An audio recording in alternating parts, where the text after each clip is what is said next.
नमस्कार, मैं हूं रविरंजन। आप देख रहे हैं लाइव बिहार।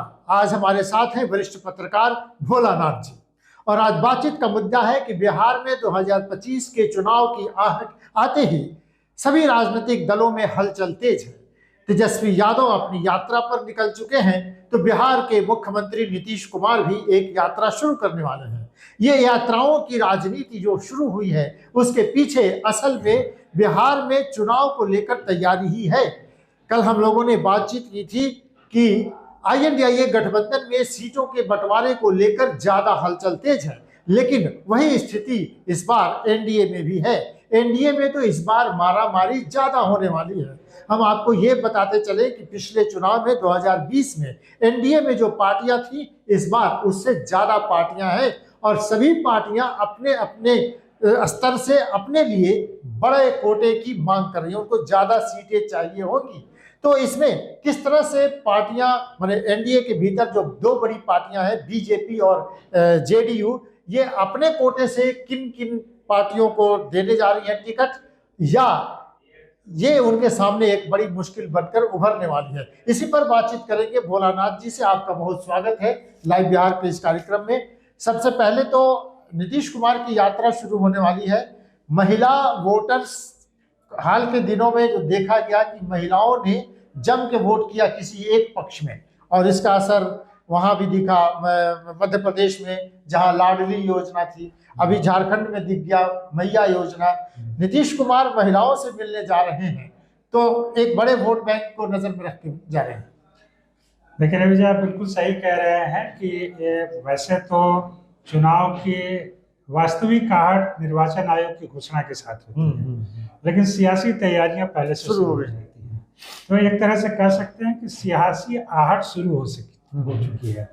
इसका संकेत हम लोगों को जो अभी सियासी गतिविधियां या हलचल जो देखने को मिल रही हैं, या CM के कार्यक्रम, विपक्ष के कार्यक्रम, जो नेता तेजस्वी का अपने नाम लिया यात्रा शुरू करने जा रहे नेता विपक्ष हैं, तो उसी तरह से मुख्यमंत्री नीतीश कुमार भी यात्रा शुरू करने जा रहे हैं। मुख्यमंत्री नीतीश कुमार जी के अगर हाल के कुछ निर्णयों पर गौर करें तो शिक्षक समुदाय जो कि चुनाव में बहुत ज्यादा अहम भूमिका निभाता है और लोगों को किसी के पक्ष में मोड़ता है तो किसी से अलग भी करता है, बहुत प्रभावशाली एक वर्ग है शिक्षक समाज। तो शिक्षकों के लिए देखिए कि अभी छुट्टियों की घोषणा हो गई है। बहाली को लेकर पहली बार 7 दिन की शीतकालीन छुट्टी की भी घोषणा की गई है, ग्रीष्मकालीन की भी, जो कि के पाठक के समय काफी शिक्षकों में बड़ी खुशी है इसको लेकर। तो ये हो गया है। फिर उनके सेवा काल को लेकर के हो गया, प्रशिक्षण का हो गया है कि उनके जिले में ही दिया जाएगा। तो ये है। फिर उसी तरह से अब मुख्यमंत्री नीतीश कुमार महिलाओं को जानते हैं और खास टारगेट करके चलते हैं, क्योंकि महिलाएं उनके एक बड़ी वोटर है, बड़ा वोटर वर्ग है। तो वो जानते हैं कि ये अगर हमारे साथ रहेंगे, हमको सहयोग करेंगे, तो हमारी जीत की राह आसान हो जाएगी। जीविका दीदी भी उसी कड़ी में है, मुख्यमंत्री नीतीश कुमार जी जो उनको आगे बढ़ाते हैं कि महिलाओं का समाज आगे बढ़े, उसी क्रम में। लेकिन सबसे ज्यादा मुश्किल नीतीश कुमार को आने वाली है कि पिछले चुनाव में 115 माने उनके कोटे में 122 सीटें थी, लेकिन बाद में उन्होंने हिंदुस्तानी आवाम मोर्चा को 7 सीटें दी और इसी तरह से 121 सीटों पर लड़ी BJP। इस बार आपको लगता है कि नीतीश कुमार को अपने शेयर में से और ज्यादा देना पड़ेगा? देखिए, इस बार जो है, अगर पिछली बार से हम लोग के तुलना करें तो इस बार NDA में स्टेक होल्डर ज्यादा है। Stakeholder in the sense कि भले आप ये कहें कि VIP विकासशील इंसान पार्टी, जो कि मुकेश सहनी की पार्टी है, वो अलग हो चुके हैं NDA से, लेकिन उसमें 2 स्टेक होल्डर बढ़ गए हैं। जो पिछले बार चिराग पासवान नहीं थे तो उनकी पार्टी इस बार लोजपा रामविलास आ गई है, और रालोमो जो संगठन है, जो दल है, वो एक अलग ही गठबंधन, तो और उसके नेता उपेंद्र कुशवाहा हैं, वो भी आ गए हैं। तो 2 स्टेक होल्डर तो बढ़ गए हैं। पहले से 3 स्टेक होल्डर थे, जो कि जीतन राम मांझी की हम पार्टी थी और भाजपा जदयू जो मुख्य घटक दल है। तो अगर इस बार VIP भले ही अलग हो, लेकिन 2 स्टेक होल्डर आने से, जैसा आप कह रहे थे कि इस बार के चुनाव में मारामारी की टिकटों के बंटवारे में, NDA के बीच भी टिकटों के बंटवारे में कम रसाकसी नहीं चलेगी, काफी खींचतान चलेगा। भले चिराग पासवान आ गए हैं और उनको अब उनकी दावेदारी भी लेकिन बढ़ जाएगी, क्योंकि पिछले लोकसभा चुनाव में 5 सीटें जीत चुके हैं। तो इस बार, पिछले बार आपको याद होगा कि एनडीए में रहने के लिए वो 35 सीटें मांग रहे थे। 35 सीटों पर अपनी दावेदारी कर रहे थे कि 35 हम उम्मीदवार अपने उतारेंगे। उनकी बातचीत सफल नहीं हो पाई थी और वो एनडीए से अलग हो गए थे। इसका रिजल्ट क्या हुआ था सबको पता है। वो 137 सीटों पर चुनाव लड़े थे और उसमें कई उम्मीदवार ऐसे थे जो भाजपा के बागी उम्मीदवार थे और उन्होंने पूरा खेल पलट दिया था। नीतीश कुमार उन पर तो आरोप था कि जदयू के लोगों को ज्यादा, मैं वही आपसे कह रहा हूँ कि उन्होंने सबसे ज्यादा नुकसान पहुंचाया नीतीश कुमार की पार्टी जदयू को। और ये नीतीश कुमार ही नहीं बल्कि उनके कई बड़े नेता, ललन सिंह, अशोक चौधरी, नीरज कुमार, सबने माना कि भाई रामविलास पासवान के बेटे चिराग पासवान की वजह से कई सीटों पर जदयू को हार का मुंह देखना पड़ा। और ये जो है भाजपा के भी बागी उम्मीदवारों के आने से ये और ज्यादा बढ़ गया। तो चिराग पासवान पिछले चुनाव में 2020 के चुनाव में 137 सीटों पर चुनाव लड़ करके सिर्फ एक सीट पर जीते थे और 9 सीटों पर दूसरे नंबर पर रहते और कई सीटों पर, कुछ सीटों पर तीसरे नंबर पर रहते। तो जीते तो एक ही थे, जो कि 2015 में 2 जीते थे, इस बार एक ही जीते थे पिछले विधानसभा चुनाव में। लेकिन खेल खराब कई सीटों पर कर दिया। हाँ, नीतीश कुमार को तो मैंने तीसरी पार्टी बना दी, उन्होंने तीसरी पार्टी बन गए। और ये भी बात आई कि कहीं ये बीजेपी के इशारे पर तो नहीं हो रहा था। ये इसकी चर्चा जोरों पर थी, क्योंकि वो पहले कह चुके थे कि वो मोदी के हनुमान है। तो मोदी के हनुमान है तो मोदी की भक्ति दिखाते हुए उन्होंने ऐसा दांव खेला कि जदयू जो है कई सीटों पर हार गई, तीसरे नंबर की पार्टी बन गई। लेकिन इस बार नीतीश कुमार की केमिस्ट्री चिराग पासवान से ज्यादा अच्छी दिख रही है। नीतीश कुमार इसको प्रकट भी कर रहे हैं, उनके कार्यक्रम में पहुंच गए। बिल्कुल बिल्कुल। देखिए, ऐसा है कि अब जो है ये लोग देख चुके हैं लोकसभा चुनाव में और हाल के उपचुनाव में, बिहार विधानसभा के उपचुनाव में, कि अलग रह करके हम लोग नुकसान में रहेंगे। तो अगर साथ लड़ेंगे तो ज्यादा हम लोग फायदे में रहेंगे। तो अब जो असली बात जो आ रही है कि किसको क्या मिलेगा, कितनी सीटें किसके खाते में जाएंगी। पिछले बार का जो गणित बना था, जो समीकरण बना था, उसमें था कि 2 ही डिवीजन हुआ था, 122 जदयू को और 121 भाजपा। ये तय हुआ था कि जदयू अपने कोटे की 7 सीटें जितन राम मांझी को देगा, ठीक है, और भाजपा अपने कोटे की 10 सीटें वीआईपी यानी मुकेश सहनी की पार्टी को देगी। तो ये तो डिवीजन हो गया था फॉर्मूला कि 122 121। तो नीतीश कुमार बड़े भाई की भूमिका में भी आ गए थे और इधर भाजपा भी अपना 10 सीटें दे करके उनको, और ये एक समझौता हो गया था। लेकिन इस बार इतना आसान नहीं है रवि जी। इस बार दिक्कत यह है कि जब स्टेक होल्डर ज्यादा बड़े हैं, मेरी बातचीत चिराग पासवान की पार्टी जो लोजपा रामविलास है उसके कुछ बड़े नेताओं से हो रही थी। तो अभी से उनकी इच्छा है कि हमारी दावेदारी तो 50, 55, 60 सीटों तक जा रही है। तो 50, 55, 60 सीटों को लक्ष्य करके हम लोग तैयारी कर रहे हैं, अपने सीटों को चिन्हित कर रहे हैं, ये कर रहे हैं। तो पिछले बार अगर 35 पर बात नहीं बनी थी जबकि स्टेक होल्डर कम थे, अब स्टेक होल्डर ज्यादा है और अगर 55-60 सीटों पर दावेदारी करेंगे तो मामला बहुत आसान नहीं होगा। भाजपा, जदयू नेतृत्व और मतलब एनडीए। अच्छा, ये दर्शकों को ये जानना जरूरी है कि एक लोकसभा सीट जिनके पास है तो उनकी दावेदारी 6 सीटों पर, एक लोकसभा में 6 विधानसभा सीटें होती हैं। इस आधार पर चिराग पासवान की 5 सीटें, माने लोकसभा में जो 5 लोकसभा जीत गए हैं, तो 5 छक्के 30, माने 30 सीटों पर तो ऐसे ही उनकी दावेदारी वो मानी जा रही है कि वो करेंगे ही। इसके अलावा वो ज्यादा सीटें चाहेंगे क्योंकि झारखंड में उनको 1 सीट मिला, वो जीते, लोकसभा में वो सभी सीटों पर जीते, तो उनका स्ट्राइक रेट बहुत बढ़िया है। तो आपको लगता है कि ये सबसे बड़ी मुश्किल चिराग पासवान ही होने जा रही है? देखिए, अगर आप बात करें इस हिसाब से कि लोकसभा में कितनी सीटें किसके हैं तो किसकी दावेदारी बननी चाहिए, तो जीतन राम मांझी पिछले बार 7 सीटों पर ठीक है।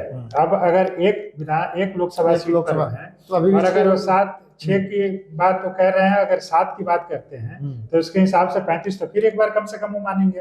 अगर उनकी पार्टी के लोग दावा कर रहे हैं कि 40, 50, 55, 60 सीटों तक हमारी दावेदारी बनती है, तो ये साथ में वो भी कह रहे हैं कि भाई बाद में कितना पर समझौता का होगा ये कहना मुश्किल है। हमारे राष्ट्रीय अध्यक्ष जो चिराग पासवान जी हैं वो अंतिम निर्णय लेंगे, सर्वसम्मति पार्टी की सर्वसम्मति से अंतिम निर्णय लेंगे। लेकिन अगर 30 या 35 सीटों पर भी आते हैं चिराग पासवान तो एनडीए के लिए सीटों का बंटवारा बहुत आसान नहीं होगा। फिर बड़ा भाई कौन होगा, छोटा भाई कौन होगा, ये मुश्किल होगा।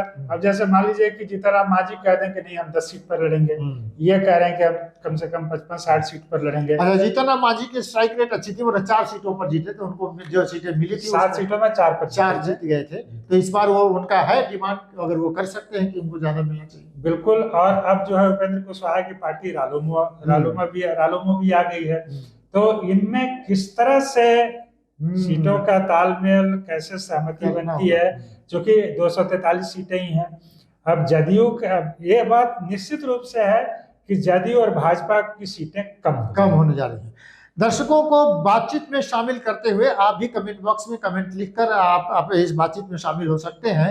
लेकिन हम आपको ये बताते चले कि उपेंद्र कुशवाहा पिछली बार उन्होंने बहुजन समाज पार्टी के साथ मिलकर, उसमें ओवैसी की भी पार्टी थी, और एक अलग गठबंधन बना लिया था जिसमें अधिकांश सीटों पर उपेंद्र कुशवाहा लड़े और उनका स्ट्राइक रेट 0 रहा, माने वो एक भी वो नहीं जीत पाए। तो इस बार उपेंद्र कुशवाहा लोकसभा सीट भी हार चुके हैं, लेकिन पार्टी ये देख रही है कि कुशवाहा मतदाताओं को अगर अपने साथ इंटैक्ट रखना है तो उपेंद्र कुशवाहा उनके लिए सबसे जरूरी कैंडिडेट हो जाते हैं। तो क्या उपेंद्र कुशवाहा की कही हुई बात सुनी जाएगी एनडीए में? देखिए, आप जैसा कह रहे हैं कि कुशवाहा के एक बड़े नेता हैं उपेंद्र कुशवाहा बिहार में, कुशवाहा समाज के, तो भले उनकी सीटें नहीं हो, लेकिन उनका एक सियासी महत्व तो है ही, जरूर है। तो उस लिहाज से ऐसा नहीं होगा कि उनको सीटें नहीं मिलेंगी। उनकी पार्टी को उनकी पार्टी को भी सीटें मिलेंगी और उसी में एडजस्ट करेगा एनडीए। नेतृत्व की कैसे क्या देना है, जो पिछली बार जो आप कह रहे हैं तीसरा मोर्चा इन लोगों ने बनाया था, उसमें 4-5 पार्टियां शामिल थी, तो उसमें अगर गौर करें तो AIMIM को 5 सीटें आई, 5 सीटें जीते थे। ठीक है, अलग बात है, एक सीट जीते थे जिसके कि जमा खाना भी मंत्री हैं सरकार में। तो ऐसा ये अलग बात है कि AIMIM के 5 में से 4 राजद में चले गए, ठीक है। तो ये सब होता रहता है, लेकिन उपेंद्र कुशवाहा की पार्टी को एक भी सीट नहीं मिली। इधर काराकाट विधान लोकसभा चुनाव भी हार चुके हैं, तो ऐसा नहीं है। लेकिन जब आप गठबंधन में रहते हैं तो गठबंधन का जो नेतृत्व होता है सबको समाहित करके चलता है। उसमें ऐसा नहीं है कि आपकी विधानसभा में क्या स्थिति है, उसमें यह देखा जाता है कि आपका वोट ट्रांसफर करने की आपकी कितनी क्षमता है। तो वोट ट्रांसफर करने की क्षमता के आधार पर ही उपेंद्र कुशवाहा को महत्व दिया जाएगा और एनडीए में सीटें मिलेंगी। पिछली बार लालू प्रसाद यादव ने जो चाल चली थी कि कुशवाहा मतदाताओं को अपनी तरफ करने के लिए उन्होंने कई सीटें माने अपने सहयोगी दलों से भी दिलवा दिया, माने इलेक्शन लड़ने के लिए। इस बार उपेंद्र कुशवाहा उसको तोड़ पाएंगे, आपको लग रहा है? देखिए, ये उपेंद्र कुशवाहा तो चाहेंगे कि जो समाज के हैं तो ज्यादा से ज्यादा लोग ज्यादा से ज्यादा उस समाज के लोगों को उम्मीदवार बनाया जाए, न सिर्फ उनकी पार्टी से बल्कि पूरे एनडीए में। और एनडीए नेतृत्व भी लालू ने बहुत दूरदर्शी दांव खेला था, तो उसका फायदा उनको लोकसभा चुनाव में भी मिला और ऐसा नहीं है विधानसभा चुनाव में भी उनको उसका लाभ मिलेगा।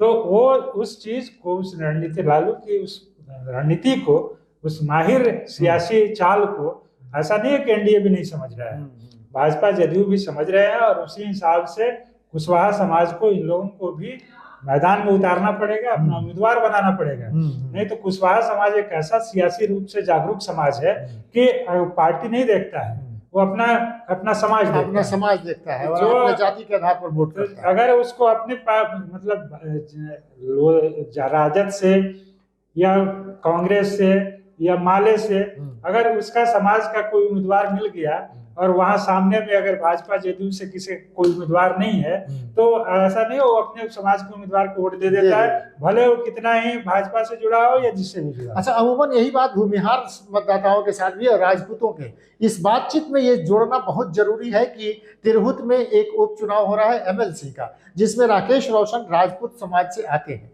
और इस बार आनंद मोहन उनके खिलाफ खड़े हैं, तो राजपूत मतदाता अगर उनको वोट नहीं करेंगे तो एनडीए में राजपूत मतदाताओं के प्रति भी एक नाराजगी राजपूत नाराज होंगे, आपको लग रहा है इसको लेकर?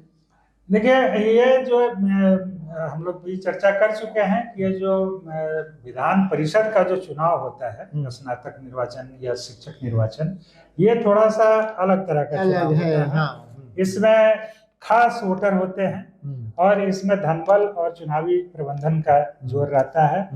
जो बढ़िया कर पाया उसके जीतने के आसार बढ़ जाते हैं। यहाँ तक भी देखा गया है कि दल भी मायने नहीं रखता, निर्दलीय भी निकल जाते हैं, जीत जाते हैं। ऐसा हो भी चुका है। खुद देवेश चंद्र ठाकुर भी जीत चुके हैं, जिनके सांसद बनने से ये सीट खाली हुई है। सवितानंद राय भी जीत चुके हैं निर्दलीय। तो राकेश रोशन जो है वो क्षत्रिय समाज से आते हैं। एक मुद्दा ये भी उछल रहा है कि अभिषेक झा लोकल नहीं है लेकिन राकेश रोशन लोकल है, तो ये भी चीज मायने रखेगा। और जातीय आधार तो एक रहेगा। इसी यही कारण है कि आनंद मोहन और इन लोगों का बयान भी बीच में आया कि जो कि एक तरह से कहा जा सकता है कि राजपूत समाज का वोट, क्षत्रिय समाज का वोट अभिषेक झा को मिले, राकेश रोशन को ना चला जाए। क्योंकि वहां भी ये आशंका है कि भाई ये क्षत्रिय समाज से हैं, तो कहीं ऐसा नहीं हो कि क्षत्रिय समाज इनको वोट देते। क्योंकि बिहार में जो जातीय राजनीति है उससे पार पाना बड़ा मुश्किल है। तमाम दल भी अपनी रणनीति उसी आधार पर बनाते हैं और उसी आधार पर उम्मीदवार तय करते हैं। सबसे दिलचस्प बात है कि चिराग पासवान के चाचा, जिनसे चिराग पासवान की सबसे ज्यादा अदावत है, वो भी एक कैंडिडेट के तौर पर, माने एक दावेदार के तौर पर वो भी हो सकते हैं। हालांकि अभी हाल ही में उन्होंने कहा है कि एनडीए ने उनको धोखा दिया है, लेकिन अभी तक वो स्पष्ट नहीं कर पा रहे हैं कि वो एनडीए के साथ हैं या नहीं है। तो पशुपति पारस भी अगर एक दावेदार हो जाते हैं तो वो इसके कोटे से चिराग पासवान का कोटा कटेगा। हाँ, देखिए, उसमें थोड़ा सा अपने दर्शकों को हम लोग स्पष्ट कर दें कि अभी हाल में 19 नवंबर को पशुपति पारस की पार्टी जो आरएलजेपी है उसकी राष्ट्रीय कार्यकारिणी की बैठक हुई। तो उसमें ये कार्यकर्ताओं का, नेताओं का ये फीड आया, कार्य समिति सदस्यों का ये फीडबैक आया कि एनडीए ने हमको धोखा दिया है, इसलिए एनडीए से अब आगे तालमेल ना रखा जाए। लेकिन इसके जो प्रधान महासचिव हैं केशव सिंह, उनसे मेरी बात हुई तो उन्होंने स्पष्ट कहा कि अभी हम लोग दोनों गठबंधनों से बराबर दूरी बना के चल रहे हैं, महागठबंधन से भी, एनडीए से भी। अच्छा, तो ये इंटरेस्टिंग है। ये दोनों गठबंधनों से हम लोग बराबर दूरी बना के चल रहे हैं। मतलब ये है कि जहां से भाव मिला वहां उनके साथ हम हो जाएंगे। यह उन्होंने ये भी कहा कि पूछने पर कि देखिए, एनडीए अगर कोई प्रपोजल लेके आता है मेरे पास तो ठीक है, हमारी कार्य समिति जो है, राष्ट्रीय कार्य समिति पशुपति पारस की, वो उस पर विचार करेगी और उसके हिसाब से निर्णय लेगी। लेकिन अभी तक जो स्थिति है उसके हिसाब से हम लोग, उन्होंने कहा कि हमारी पार्टी सभी 243 सीटों पर तैयारी करके चल रही है और उसी में लगी हुई है और उसी हिसाब से अपनी सारी तैयारी चल रही है। ये तो एक तरह से प्रेशर पॉलिटिक्स होती है कि हम सभी पर लड़ेंगे, नहीं तो मेरी बात सभी पर लड़ेंगे, ये प्रेशर पॉलिटिक्स। अब मान लीजिए कि कुकर में दाल ही ना हो तो उस प्रेशर सिटी का क्या मतलब, कुकर ही फट जाएगा। तो प्रेशर पॉलिटिक्स में चिराग भी अपने चाचा पशुपति पारस से ज्यादा माहिर है। चिराग को देखा गया है कि प्रेशर पॉलिटिक्स में अपने चाचा से अधिक माहिर है। तो उसमें अगर ये प्रेशर पॉलिटिक्स बनाएंगे भी तो आप देखिए कि पिछली बार जो चुनाव हुआ था बिहार 2020 में, बिहार विधानसभा का, तो उसमें 137 सीटों पर जो लोजपा लड़ी थी उसमें पारस भी साथ थे। तो उसको लोजपा को वोट परसेंटेज अच्छा रहा था, 5.66% रहा था। तो ये लोग जानते हैं कि पासवान वोट तो रामविलास पासवान के जरिए विरासत में चिराग पासवान के साथ जाएगा। तो यही वजह है कि एनडीए नेतृत्व भी अभी पारस को बहुत महत्व नहीं दे रहा है। लेकिन ये लोग एक उम्मीद, जैसा कि पार्टी के से जो बातें आ रही हैं, ये लोग एक उम्मीद लगा के बैठे हुए हैं कि शायद हमको कुछ एनडीए से कोई ऑफर आ जाए, कोई मौका मिल जाए तो हम लोग उसी हिसाब से अपना निर्णय लेंगे। लेकिन सबसे दिलचस्प बात यह है कि इसी ऊहापोह की स्थिति में हमको वीआईपी भी दिख रही है। वो कोई ठीक नहीं है कि वो राजद गठबंधन के साथ रहेंगे। आपको लग रहा है कि वो भी पाला बदल सकते हैं और एनडीए के पक्ष में जा सकते हैं? देखिए, अगर हम लोग चिराग, ये पशुपति पारस की पार्टी के बारे में कहें कि महागठबंधन और एनडीए से समान दूरी बना के चल रहे हैं, तो हम लोगों को ये कहना पड़ेगा कि मुकेश सहनी की पार्टी वीआईपी जो है, विकासशील इंसान पार्टी, वो दोनों तरफ देख रही है, दोनों से समान निकटता संपर्क बनाए, ये बहुत इंटरेस्टिंग है। हाँ। दोनों से समान निकटता बनाए हुए है। इनका भी वही है कि जहां से ऑफर अच्छा मिलेगा वहां चले जाएंगे। लेकिन यहाँ पर यह चीज गौर करने लायक है कि अगर वीआईपी के आते हैं, मुकेश सहनी भी एनडीए के फोल्ड में आते हैं, तो फिर तो और मारामारी बढ़ जाएगी। मान लीजिए कि चिराग भी हैं, पारस भी आ जाते हैं, राघव उपेंद्र कुशवाहा भी हैं, हम भी हैं, जदयू है, भाजपा है, और ऊपर से ये आ जाते हैं वीआईपी, तब तो एनडीए में मतलब मारामारी और बढ़ जाएगी। फिर तो और कुछ नहीं हो सकता है। किसको कितनी मिलेंगी ये तो वक्त बताएगा, लेकिन भाजपा और जदयू की काफी सीटें कम होने वाली है। तो ये थे भोलानाथ जी, वरिष्ठ पत्रकार भोलानाथ जी कह रहे हैं कि संभावनाएं अपार हैं, पर मुश्किलें उससे कम नहीं हैं। जेडीयू और बीजेपी के सामने बड़ी मुश्किलें हैं कि सीटों का बंटवारा किस तरह से हो पाएगा, क्योंकि उनका कुनबा बड़ा है और उम्मीद की जा रही है कि ये कुनबा और बड़ा हो सकता है। तो अगर सीटों का बंटवारा अपने अपने कोटे से जेडीयू और बीजेपी को देना पड़ा तो कौन बड़ा भाई होगा और कौन छोटा भाई, ये भी एक दिलचस्प कहानी हो जाएगी। हालांकि बीजेपी ने यह कह दिया है कि नीतीश कुमार के नेतृत्व में चुनाव लड़ा जाएगा। अब नीतीश कुमार 43 से ऊपर तो जाना ही चाहेंगे, तो उनकी कवायद क्या है, बीजेपी इस युद्ध में कैसे जीतेगी, और चिराग पासवान जो बड़ा मुंह लेकर खड़े हैं उनको कितना कुछ मिल पाता है, ये देखना दिलचस्प होगा। इस तरह का बातचीत आपको कैसा लगता है, कमेंट बॉक्स में कमेंट लिखकर हमें जरूर बताइए और देखते रहिए लाइव बिहार। नमस्कार।